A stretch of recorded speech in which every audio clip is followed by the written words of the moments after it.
Thank you so much, our dear viewers, wherever you're watching us from. Today we are going to today we have been hosted by the Dean School of Information Science.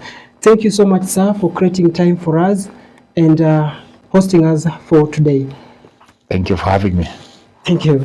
So, sir, without wasting much time, School of Information Science is the only school I can say with some difference compared to other faculties when it comes to its management. How have you been able to maintain the same reputation over the years?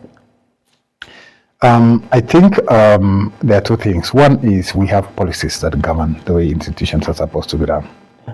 We have policies, we have regulations, we have rules and regulations that govern our teaching, our examination, and the conduct of both the staff and the students within the institution. So one of the ways in which we've managed to have some sense of order and discipline is by ensuring that everybody is operating within the rules. So demanding that our students operate or observe the rules, demanding that our faculty observe the rules, and non-teaching staff also observe the rules. So that's one of the ways. But number two is a culture, building a culture of excellence. I was lucky that as Dean, when I joined in, already a culture had already been built. There's a way we do things as IS that is different from other sections. If you go to our classrooms, for example, we over the many years we have trained our students to maintain our facilities in a particular way. And if you move to our classroom and compare it with, I'm not saying the other classrooms are bad, but you will see a difference. Yeah. And these are classes that were, established in 1980s, but they're still very clean. They're still very organized. So ensuring that there's a culture of success and over the years, constantly engaging with the students, making them realize that this is their school, and therefore they need to be proud about it, to be proud of it and to own it. So that's the other way in which we have been able to achieve success. The other way is embracing technology. We have embraced technology in terms of processing. We were the first school to embrace technology in terms of processing results for our students, and in terms of generally managing our students, so that we are able to ensure that students, get results on time. And this year we've even, we are among the very few departments where our students are able to get transcripts at the end of the academic year. In many public universities, you don't find that happening. And that's not a good thing. It's a bad thing, because students should get their results on time. So as a school, we always ensure that our students are able to have their results on time. We always ensure that our students are able to progress the way, depending on their own performance. So I think that's all I could say. On the issue of students not, getting their transcripts on time, there are some students that tend to miss classes and only avail themselves during exam periods. How are you people working on these, and how will you ensure that it is totally eradicated? You can progressively see that over the years we have actually been eliminating those issues of having students who have not attended 100% of the classes sit exams. Now, what happens is the university regulations require that you must attend at least 80% of the classes. Now, we are now emphasizing on our lecturers, we are now demanding that every lecturer, before the first 2 weeks, the lecturer must submit the course outline, signed by both the lecturer and the class representative of the class they are teaching. Yeah. That is number one. The fourth and the sixth week, from the fourth to the sixth week, the lecturers must administer their first continuous assessment tasks and tests. Okay? Yeah. Then those results should be sent to the university before the 8th week. The results of those cards. Then the week, I can't remember exactly, but I think it should be the week 8 to 10th, if I'm not wrong. But it's there in our schedule anyway. Yeah. Again, they must administer the second round of continuous assessment of tasks and tests. Okay? Yeah. Again, they must mark again those and give results before the student sits the exam. So that before the student sits an exam, the lecturer gives us an analysis. We have something called curriculum implementation tool. Curriculum implementation tool tells us, when did you submit your course outline as a lecturer? When did you administer the first cut as a lecturer? And where is the evidence? So the evidence is you must give us a sample of that cut.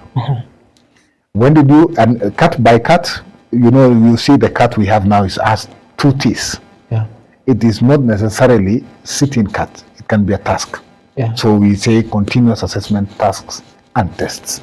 So it can be a test, it can be a task. Whatever you administer, you must give us evidence.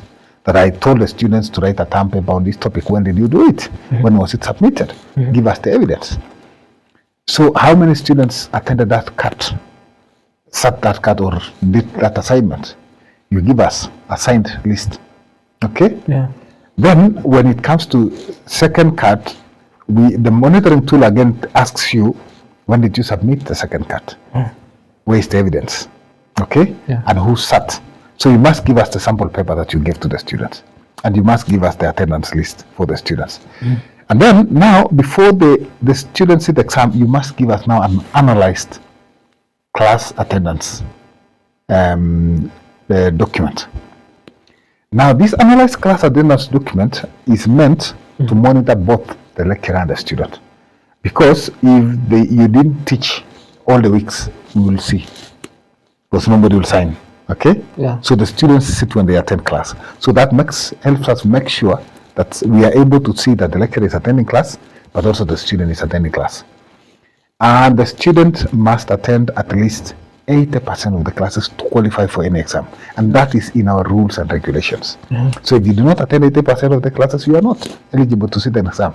And if by chance the lecturer doesn't, by chance you sit the exam, You are lucky to we will cancel. We will still cancel that exam because you are not eligible. So we'll take steps to cancel that exam. Yes, those are the rules, and that is in the university rules and regulations. What I'm saying is, it's not a school thing, it's a university rule. We are only implementing rules. Okay. Yes, and those rules, all the students have a copy of those rules. Yeah, they know that's true. that is what they are supposed to do. Yeah. Yeah. Now, bearing in mind that School of IS is all about practicality, some of the students, especially the first years, are saying that even though the expectations have been met, in that they have the MUFM radio station, and some of those who are interested in camera work, they have been asking, they know that they are aware that the cameras are in the school premises. Where and how can they get access to them? Yes, there was a change in the management of the station. We had a gentleman called Gilbert Langat, who was previously managing the station. And Gilbert is on leave. He's doing his PhD in South Africa at the moment. So we brought in a new person to manage that studio. So we're still in that transition period because we really need to be also careful we don't lose our equipment. Okay. So we are putting in place mechanism to ensure that students have cameras, which now we are transferring to the studio. If you check right now, they are still in my office here, and we have an inventory where students come and borrow. But we have to be careful. Those cameras are expensive. So you just can't give anybody anyhow. So we have developed a mechanism in which, you can borrow the cameras. You must demonstrate what you want to do with those cameras. So that you borrow the cameras, you can go and use it. Now, but what is happening in the world at the moment is that there's a lot of change. You see what you're doing right now? Yeah. You are recording this using your own phones. Yeah. And this is going to be broadcast, isn't it? Yeah. You have a voice gadget here. Yeah. You have a video gadget there. Yeah. You are even going to edit using that particular phone. Yeah. The world is changing. We are training our students to be able to use their phones. In 2018, is it 2018 or 2019? We brought a professor from Indiana. Actually, that professor is coming back again this month, at the end of this month, with a team of students from Indiana University. 12 students, 7 students will be here for a whole month. And this professor will be here, and he trains photography. So we brought him on sabbatical for 6 months to come and train our students on photography. And when he arrived, before he came, I was telling him, you know, some of the equipment you use in the US are not more advanced than what we use here in Kenya. And you might not got those equipment. And he told me, actually, I don't need any cameras. I want to train the students to use their mobile phones to do the camera work, because that's why the world is going. The other day when we had Ann Soy speak to us here, he illustrated to us how she uses her mobile phone to actually broadcast from Kenya on the BBC using the mobile phone. So the world is changing. We are moving to mobile gadgets. So much as we have the cameras, we need to train students how to do, you know, to handle the cameras, do the panning, the zooming, those kind of things. But we also train them that nowadays the mobile technology is actually increasingly being used as a tool for media coverage. Yeah. Yes. Now, what you're saying is that the students should make a good use of their phones, mobile phones. Precisely. Okay. And we are training them on tools that they have that are available that you can use on your own mobile phone, irrespective of even the quality. You could be having a more advanced Samsung, or you could be having, you know, iPhone, or you could be having a cheap phone. But there are tools that you can use, because you need to know which tools can you use to shoot properly, which tools can you use to edit properly, you know, and all the other tools that you need to have. So you need to be able to utilize those tools, because increasingly mobile journalism is the main thing. Okay. So we don't have to get stuck. You know, students should not get stuck with, you know, I must have the, you know, the camera, the huge camera I must carry around to be seen to be, you know, a serious IS student. Yes, you must know how to handle that camera. Because you might go to a station where you are required to handle that camera. So we must teach you how to handle it. But at the same time, you must know that the world has changed and you can use your own mobile phone to do the camera work. Thank you so much for the advice on how we can best utilize our mobile phones. Now, there are some changes that were made by your administration as far as learning is concerned, which I believe was for our own good. And now the question is, why is it that this time round there will be students will have to go for an attachment twice? The issue of attachment is curriculum issue. It's a curriculum issue. There's a curriculum. I've just been printing a curriculum right now when you came in, which we are tabling in Senate.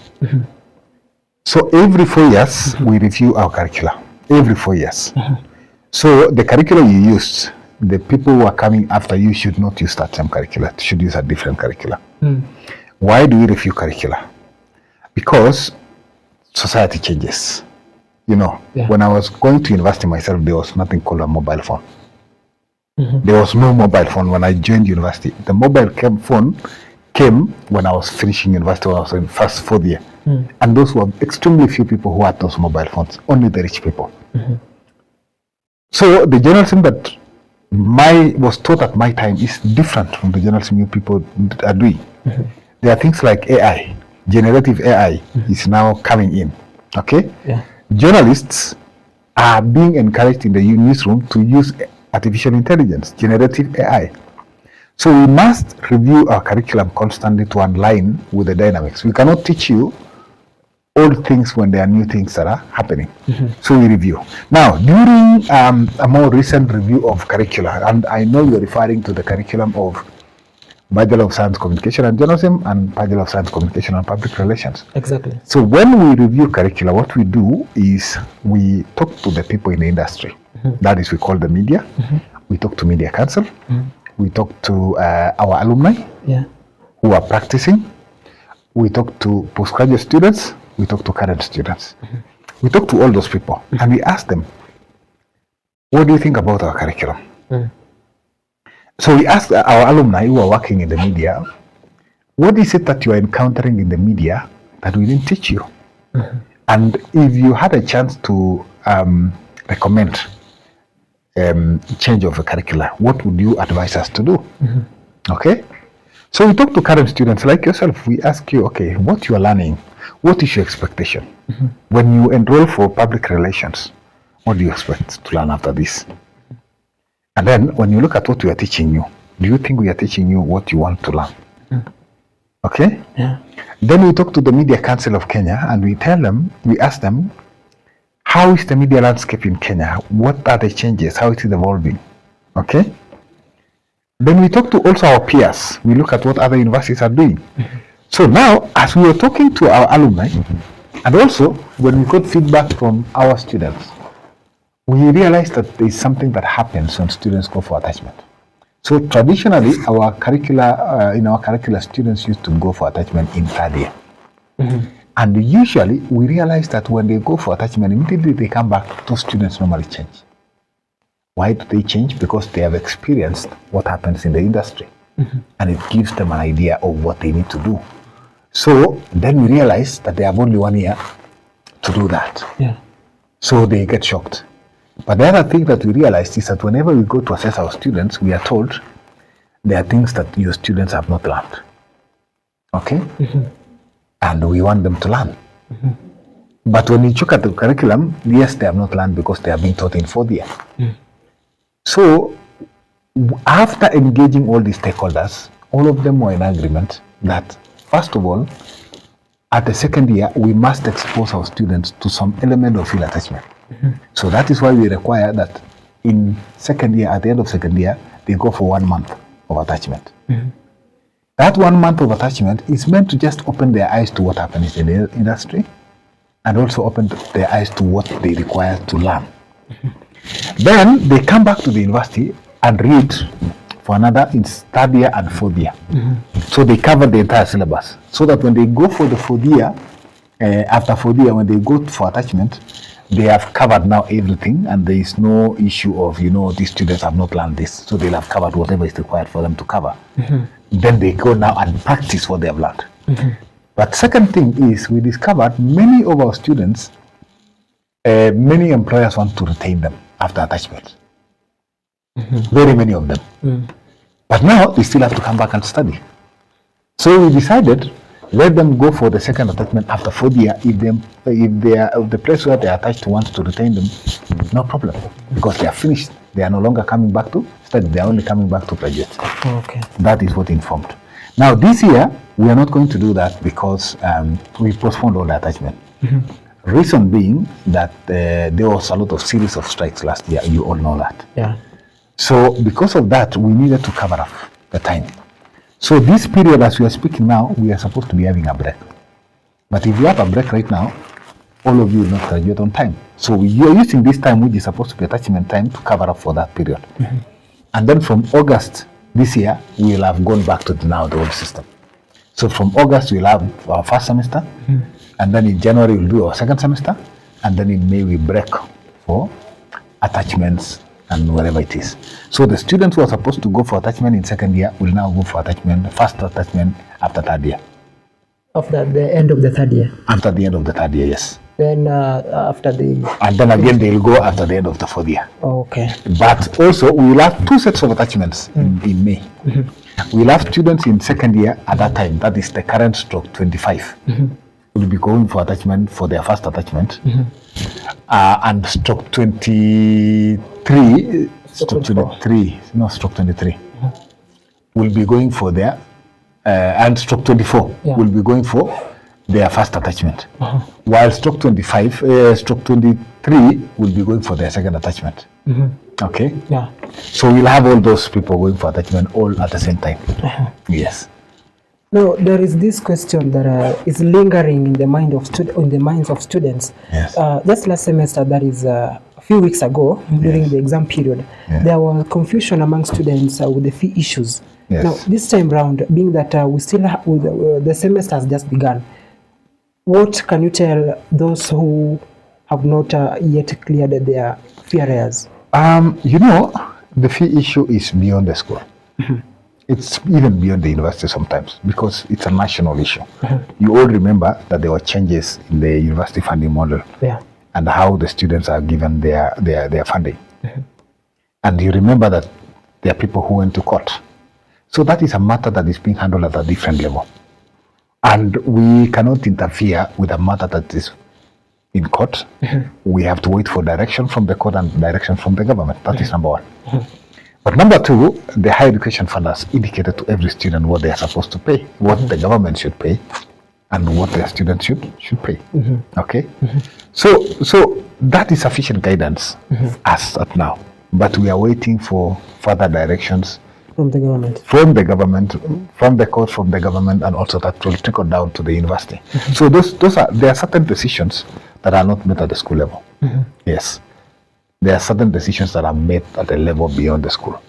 So I cannot make any decision on that issue unless I'm guided by the university, which is guided by the government.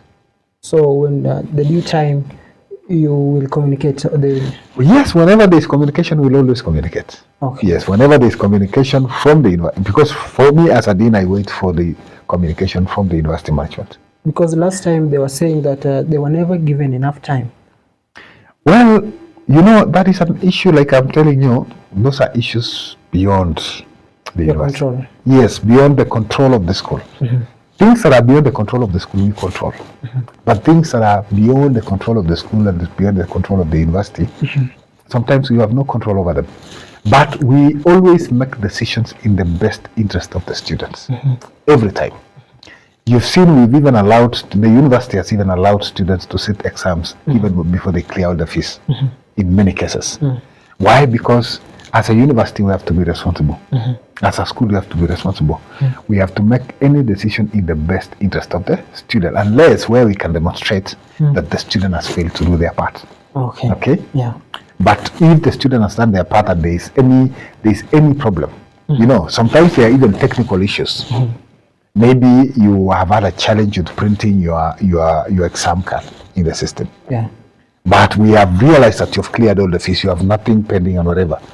We usually write to management to say, can we allow this student to sit the exam? Because the fault that we have is not the fault of the student. You see? Yeah. So that is why I say we always make any decision that we make as a university, as a school, in the best interest of the student, anytime. But it doesn't mean that that now we just say, okay, fine, everybody come and learn. How will the university learn? People have to pay fees. Yeah. People have to pay fees for the university to run. So we can't just say, okay, fine, because we want all the students to read.